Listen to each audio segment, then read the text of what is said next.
पाकिस्तान की national assembly में अविश्वास प्रस्ताव खारिज होने का मामला पहुंचा पाकिस्तानी सुप्रीम कोर्ट। सोमवार को होगी इस मामले की सुनवाई। सुप्रीम कोर्ट में सुनवाई शुरू होते अटॉर्नी जनरल को दिया नोटिस। सोमवार को हाजिर होने का दिया आदेश। सदन की कार्यवाही सोमवार तक के लिए की गई स्थगित। अविश्वास प्रस्ताव खारिज होने के बाद विपक्ष ने खटखटाया सुप्रीम कोर्ट का दरवाजा। सुप्रीम कोर्ट में विपक्ष की याचिका पर सुनवाई के लिए स्पेशल बेंच किया गया गठित। पाकिस्तान के पूर्व प्रधानमंत्री नवाज शरीफ ने किया ट्वीट में लिखा, आज सत्ता के लालच में इमरान खान ने संविधान को रौंद डाला। पीएमएलएन की उपाध्यक्ष मरियम नवाज ने इमरान खान पर बोला जुबानी हमला। कहा, सत्ता के नशे में धुत इमरान खान ने आज कर ली है खुदकुशी। पाकिस्तान की विपक्षी पार्टियों ने बोला इमरान सरकार पर हमला। शहबाज शरीफ ने कहा, भुगतने होंगे संविधान को खुलेआम उल्लंघन के परिणाम। पाकिस्तान के गृहमंत्री शेख रशीद ने प्रेस कॉन्फ्रेंस के दौरान विपक्ष पर जमकर साधा निशाना। विपक्ष को बताया फूका हुआ कारतूस। पाकिस्तानी विदेश मंत्री शाह महमूद कुरैशी ने जताया जीत का भरोसा। कहा, हम चुनाव की तैयारी करेंगे और भारी बहुमत के साथ वापसी करेंगे। शाह महमूद कुरैशी ने इमरान खान का किया समर्थन। बोले, इमरान खान ने पूरा किया अपना वादा। देश को चौंकाने की कही थी बात। विदेश मंत्री शाह महमूद कुरैशी ने विपक्ष को दिखाए तीखे तेवर। बोले, चोर, गद्दारों और लुटेरों को पाकिस्तान से करेंगे बाहर। अपनी सरकार पर आए संकट टलने के बाद पाक प्रधानमंत्री इमरान खान का पार्टी मीटिंग में बड़ा बयान। कहा, मैंने पहले ही आप सबको कहा था घबराना नहीं है। आपको रिमाइंड करवाना चाहता हूं कि जब मैं शाम को आया था तो मुझे आप सबको कहना पड़ा था घबराना नहीं है। इमरान खान ने विपक्ष पर बोला बड़ा हमला। कहा, ऑपोजिशन को समझ ही नहीं आ रहा कि हुआ क्या। अभी सदमे में है विपक्ष। मैं जरा आपको समझाना चाहता हूं कि ये हुआ क्या है, क्योंकि अभी तक वो ऑपोजिशन को समझ नहीं आ रही हुआ क्या है। इमरान ने कहा, नेशनल सिक्योरिटी काउंसिल ने साफ तौर पर माना कि हमारी सरकार को गिराने के लिए बाहरी मुल्क की थी साजिश। विपक्ष भी था उसका हिस्सा। साजिश की थ्योरी से इमरान खान ने उठाया पर्दा। अमेरिकी राजनयिक डोनाल्ड लू का किया नाम। पाकिस्तान में राजनीतिक अस्थिरता के बीच उमर सरफराज चीमा ने लाहौर के गवर्नर हाउस में पंजाब के राज्यपाल के रूप में ली शपथ। लाहौर उच्च न्यायालय के न्यायमूर्ति मोहम्मद आमिर भट्टी ने उमर सरफराज चीमा को पंजाब के राज्यपाल पद की दिलाई शपथ। पाकिस्तान में गृह युद्ध के आसार। सुप्रीम कोर्ट ने गृह सचिव को इस्लामाबाद की सुरक्षा बढ़ाने के दिए निर्देश। इमरान सरकार को लेकर शेख रशीद का बड़ा बयान। अगले 15 दिनों तक पाकिस्तान के पीएम बने रहेंगे इमरान खान। इमरान खान ने स्पीकर के अविश्वास प्रस्ताव खारिज करने को बताया पाकिस्तान की 22 करोड़ जनता की जीत। कहा, फेल हुई विदेशी साजिश। अविश्वास प्रस्ताव को बताया विदेशी एजेंडा। नेशनल असेंबली में फवाद चौधरी ने विदेशी ताकतों पर हुकूमत बदलने की साजिश का लगाया आरोप। 7 मार्च को विदेशी ताकतों के साथ विपक्ष की हुई बैठक का दिया हवाला।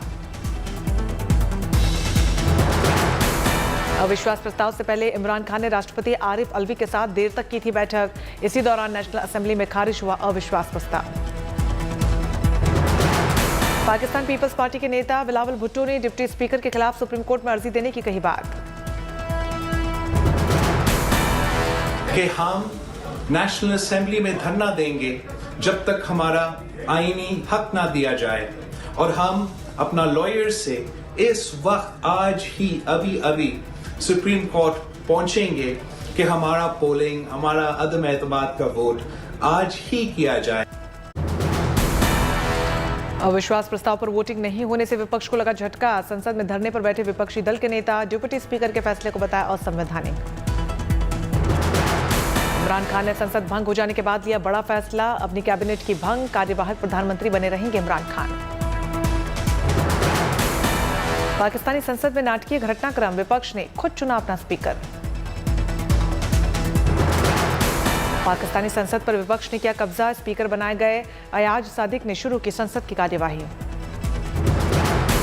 पाकिस्तान में सियासी उठापटक से सेना ने पल्ला झाड़ा। कहा, मौजूदा हालात में हमारा हाथ नहीं।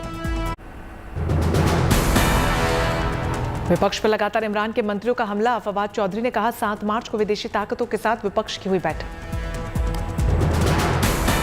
ये इफेक्टिव ऑपरेशन है जनाब स्पीकर रजीम चेंज का बाय अ फॉरेन गवर्नमेंट। और बदकिस्मती से हमारे कुछ इत्तेहादियों का और हमारे अपने 22 लोगों का ज़मीर जाग जाता है माशाल्लाह।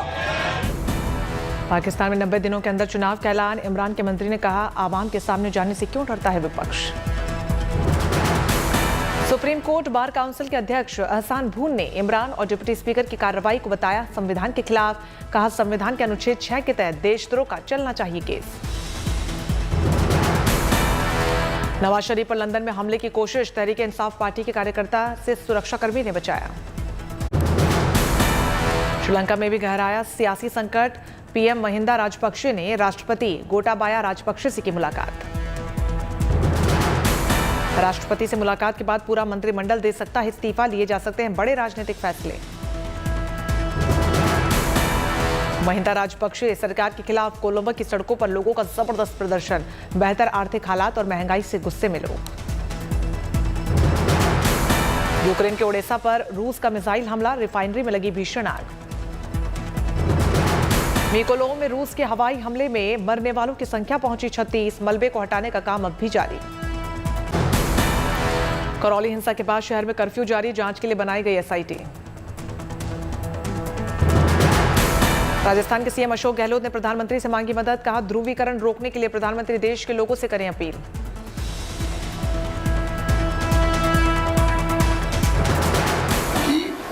ये जो ध्रुवीकरण हो रहा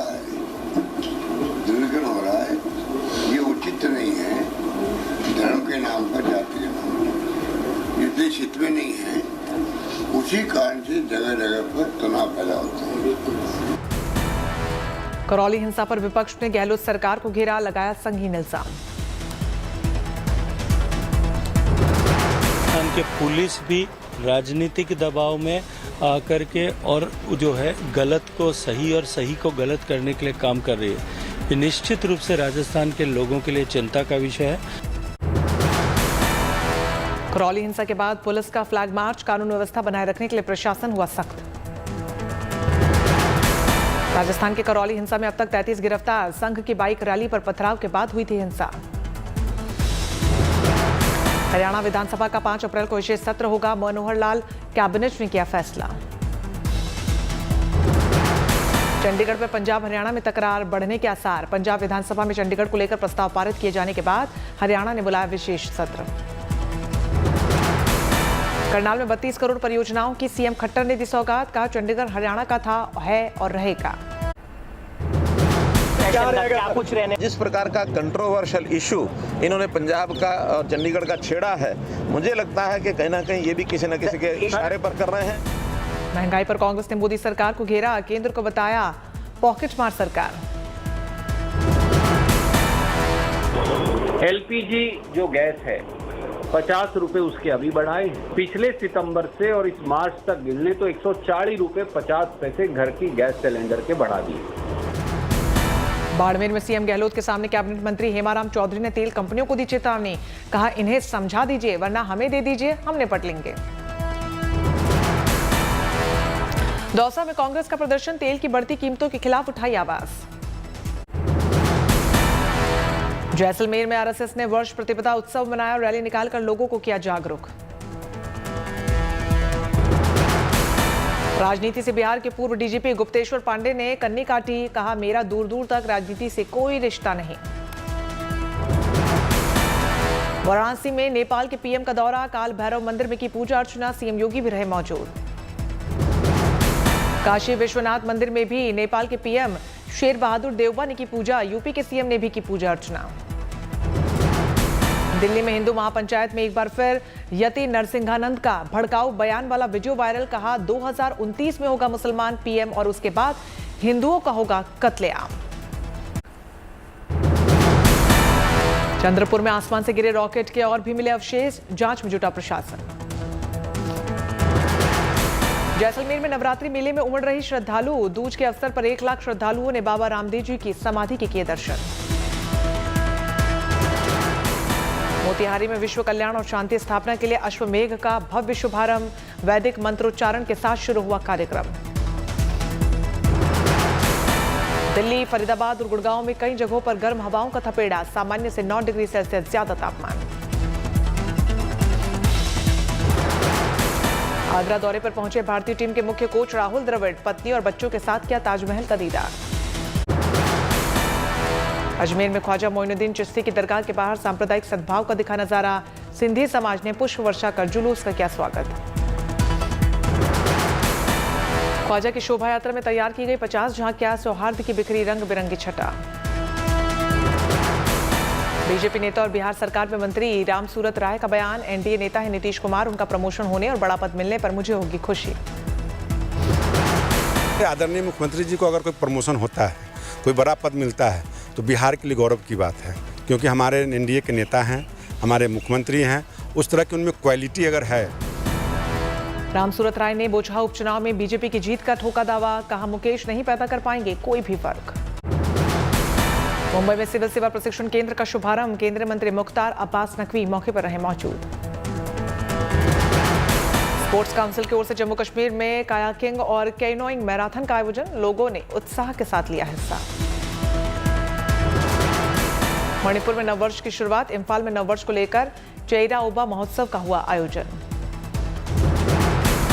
जमशेदपुर के ट्राइबल कल्चर सेंटर में मनाया गया चौथा स्थापना दिवस, केंद्रीय मंत्री अर्जुन मुंडा ने की कार्यक्रम में शिरकत।